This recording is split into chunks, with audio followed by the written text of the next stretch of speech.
In this simple tutorial, I'll show you how to check who viewed your Snapchat profile. First, open the Snapchat app and go to your profile by tapping your Bitmoji or profile icon at the top left corner. Now, tap the settings icon at the top right.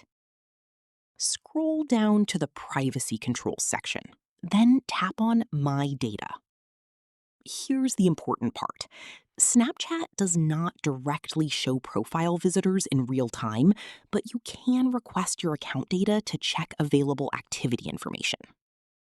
Now, log in if required and tap Continue.